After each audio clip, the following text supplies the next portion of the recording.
Hey party people. In this video, I want to talk about color theory as it applies to working with markers. My previous color theory videos, they were deep dives into terminology and color mixing and working with paint, but I know that many of us work with marker a huge chunk of the time, if not a majority of the time, and I wanted to take those same concepts and show how they can or cannot be applied to working with markers. First up, when you are working with markers, you can layer them to create new shades. You don't want to layer a lot. It's not like paint and watercolor or oils where you can layer a whole lot. There's only so much layering you can do with marker, but you can layer a little bit. Make sure that the paper you are using can take that much ink though, right? There's a lot of different kinds of papers you can use for ink. Today, I'm demoing on simple cardstock. It's pretty inexpensive, just whatever stuff at the office supply store, okay? They take marker pretty well. I like to use marker paper. I don't really love Bristol for marker work. Okay, this is not going to be the most beautiful marker rendering video you've ever seen in your life. That's really not the point of this video today. So just roll with my messy cones here. It's a funny sentence I never thought I'd say. Just roll with my messy cones here. Can you tell the difference between the green by itself and the green layered on top? It's a little bit darker and cooler, okay? So if you wanted to just make a real subtle change to the color without having to run out and get a new marker, you can layer. Now, the order in which you layer your markers also makes a difference. Do you see how this one is slightly darker than this one? It's because of the way it's layered. I'm gonna show you a more drastic example. Okay, so this is Prismacolor Yellow Ochre, and this is Prismacolor Dark Purple. I lied, I don't want this one. I want this one, Prismacolor Violet. Now, if you put the yellow ochre on top of the purple, it look like this. And as you know, if you watch my previous color theory videos, then you know that when you mix two opposites on the color wheel together, you're mixing complementary colors together, which creates a mute, a much more neutral color, okay? I've muted that purple down so that it's looking more brownish. Okay, putting that violet on top of the yellow ochre. Here's the purple by itself. The yellow, because it's such a light color, it affects the purple less. It still mutes it a little bit. It does warm up the purple. You see that? So this is the violet by itself. This is violet on top of yellow ochre. And this is yellow ochre on top of violet, okay? And you see this muting effect going on by layering them in a specific order. So another big thing that we discussed in the color theory videos was the 4 ways to desaturate a color: tinting, shading, toning, and muting. Now, tinting with paint was color plus white or color plus water to make it lighter. With marker, you can't do that much. Okay, you can use a colorless blender. Some of them are, not that great. I'm not a huge fan. So you do actually have to go get a lighter color. Shading is when you add black to a color to make it darker. And again, you can't really do that with marker because if you add black, it's just gonna look mostly black. This Prismacolor black, they have 2 blacks, jet black and black. This is black, and this is one of the weakest black markers that I've ever used.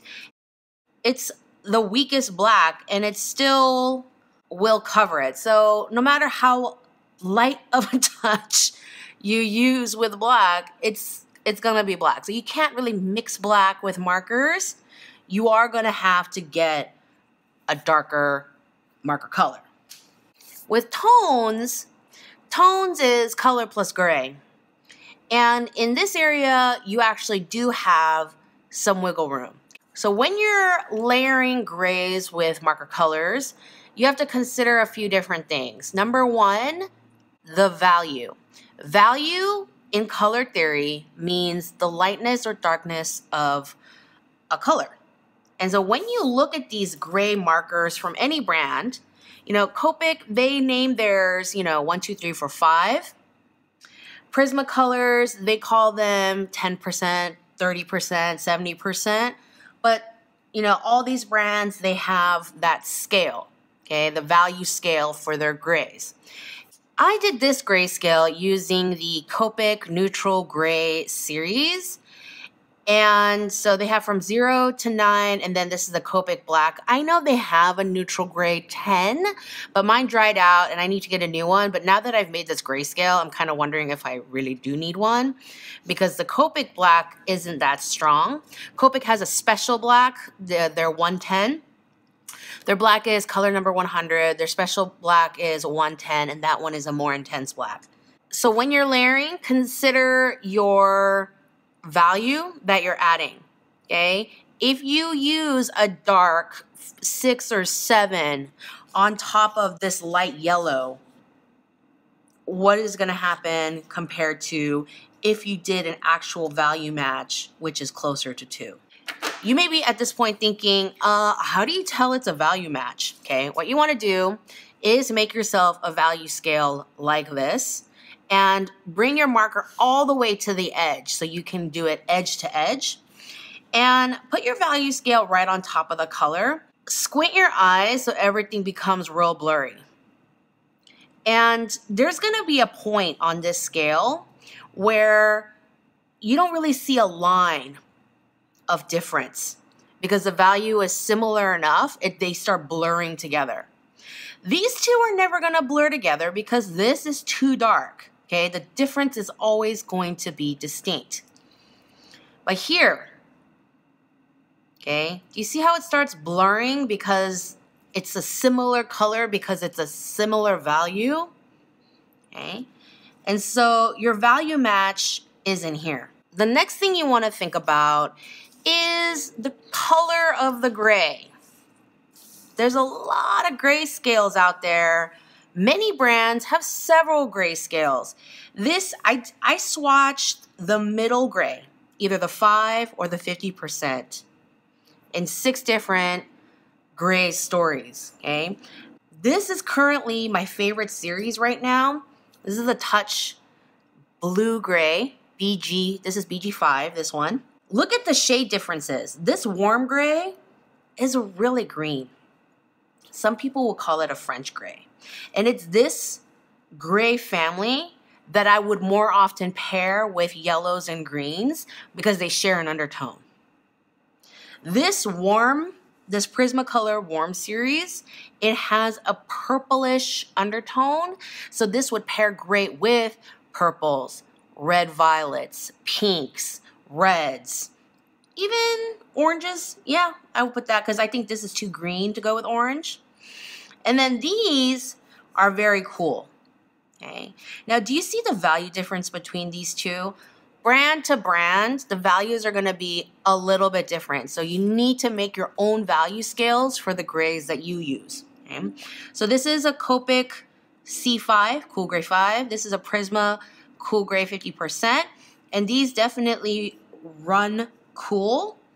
Obviously not as blue as the Touch. And then this is the Copic Neutral Grays, and it is the most neutral out of the grays that I currently own. The one that has the least, distinguishing undertone.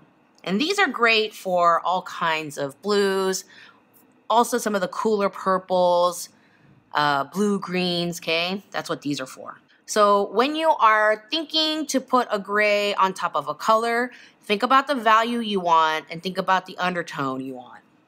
If I want to create a tone of a yellow, I have a warm 0, 1, 2 here. Okay. Remember the 2 was pretty close, so I'm going to start there. So yeah, layering them together will produce a darker color, but it's still light enough that you really see the yellow still. This is a W0. You can tell the difference between these two. This one is a little bit toned down, but because this color is so light, it's not creating as much of an impact on the yellow. Right? The last is mutes, and we went over that with this here, layering the yellows and the purples together. We could try it with some other colors too. I pulled a few different greens to test out. Red typically will run like a 5, 6. It actually wants to be in between there, right? The grass green is closer to the 5 than the 6. This one, which is Concept in Geranium, is a touch darker value. Let's try putting this green on and seeing what happens. So you're getting this really awesome burgundy color, actually. I like that. But that is a really great burgundy color. And now, if you're mixing paints, you know how to make burgundy, red and green. By the way, this Concept brand, okay, this is a nice cheap brand that I bought. I bought 2 of these at Jerry's Artorama in New York last time I was there, and I'm actually enjoying these quite a bit. Sometimes I find that they start kind of like getting a tiny bit grainy, and I just like to go back in and put in another layer, and it kind of tends to blend things out. When you're muting a color that's not like pure saturated color, but something that's already toned down a little bit, you want to take that into consideration, because think about if you put this dark, bright red on this dull green, that's going to pack like a huge punch. You're like almost obliterating that green, right?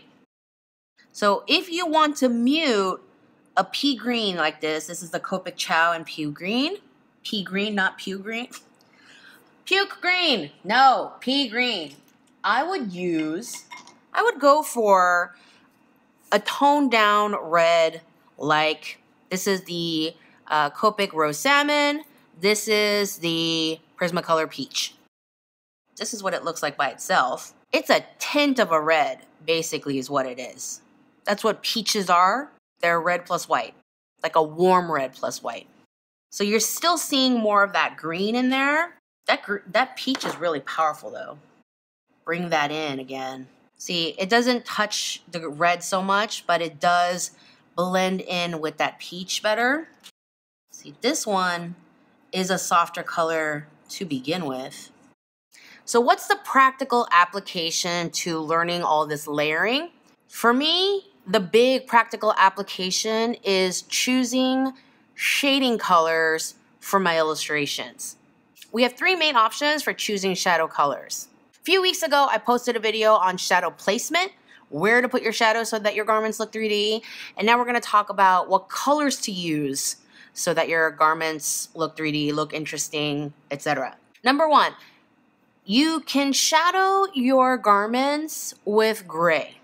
In my own work, I choose to shadow with gray when I want to tone down the color, or I'm using a neutral, okay, where I want it to look more toned down, more chilled out. This Prismacolor Orange, what value is it? I would say it's like hovering between a 3 and a 4. And so that's the color I want. This is a natural 3. So if I want to shadow it, and that's my light source, I will put my shadow over here. And if I want to blend it out more, I would take that same color again, and I would layer it up. And I would let the edges bleed some of that orange to kind of blend things out. And then I get the shadow. I personally think that when you have a color as vibrant as orange, the gray really dulls things out. And shading with gray is a better option for things like that are duller, like this green is kind of dull. This goldenrod is kind of dull. Even this blue would take a cool gray quite nicely. Something like this. Here's a warm gray 5. And then, again, I would take that original green and blend it out. And you get that nice shadow. And the gray shadow works much better on a dull green than it does on the orange, in my opinion. When you have bright colors like the yellow and the orange, I personally like to go with option number 2, which is a darker, more intense version of the base color. So when you have Prismacolor orange, I would shadow with a darker orange. This is Winsor Newton Pro Marker in bright orange. And that works as a shadow color better for me than that. Sometimes I'll go in again and put in a darker shadow in between. And you can use yet an even darker color or another layer, and it kind of gives it another dimension. All those good things. This beautiful bright green, that's Prismacolor Grass Green. This is Prismacolor in Emerald. And again, this one has a really beautiful, vibrant kind of thing going on. Dun, dun, dun, dun. So here's the thing I want to show you. So this is Prismacolor Violet, and this is Prismacolor Dark Purple. And this color, it is a redder purple. On the same conversation track as choosing the shadow colors to change their overall mood, if you wanted to warm up an illustration, you could choose a warmer shadow color to help that look, like this dark purple.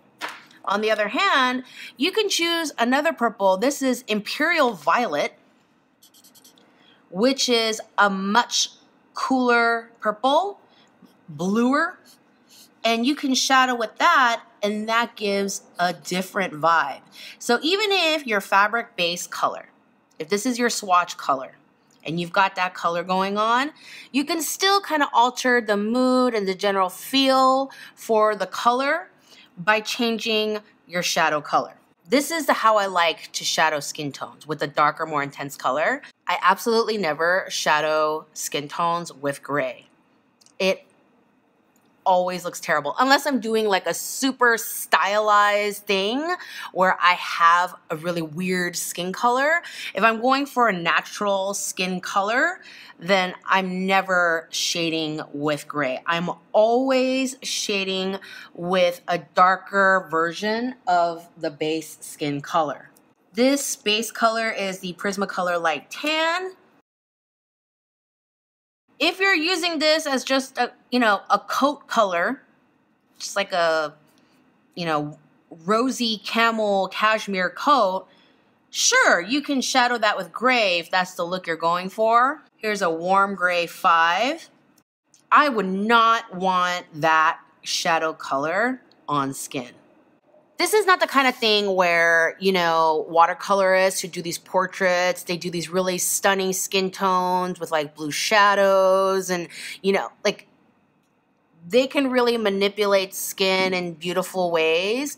But when I'm talking about like fast marker design sketches, I'm not trying to go for like multifaceted, beautiful, catching the light skin. I can have fun with that in watercolor, but for design sketches, I just want enough marker work so that things look 3D.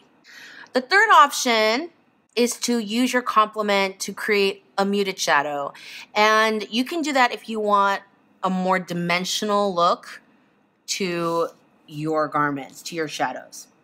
So this is the Copic Pale Grayish Blue with the shadow of the Copic Light Crockery Blue. Okay, B91 and B93. Okay. And so, again, when I want to really punch out the color and make the blue prominent, just using a darker, more intense shade for the shadow. Now here in this one, if you want a little bit more depth and create muted shadows, which in all honesty is a little bit more realistic, then I layered the RO2 Rose Salmon, which is a tint of orange. Okay, it's like a reddish orange, and it's a tint. That's the color by itself right there. So I layered some on top of the pale grayish blue, and then I went in with a layer of the light crockery blue. So it's still blue, but it's a little bit duller. It's less bright, but I think that it looks more interesting and it has more depth to have those mute undertones in the shadow. This is Prismacolor Goldenrod, and this is a warm gray 40. And again, you're bringing some of that soft muting into the shadow. And then if I take the goldenrod again and layer it some more, I'm like warming it up and kind of blending it back in with the rest. So using the complement, finding the right color can really add some depth and dimension to your shadow work. All right, I hope this video was helpful. Please do give this video a thumbs up if you learned something new today. Leave your questions in the comment section below. Share, subscribe, all those ways you show me love. And I will see you in the next video.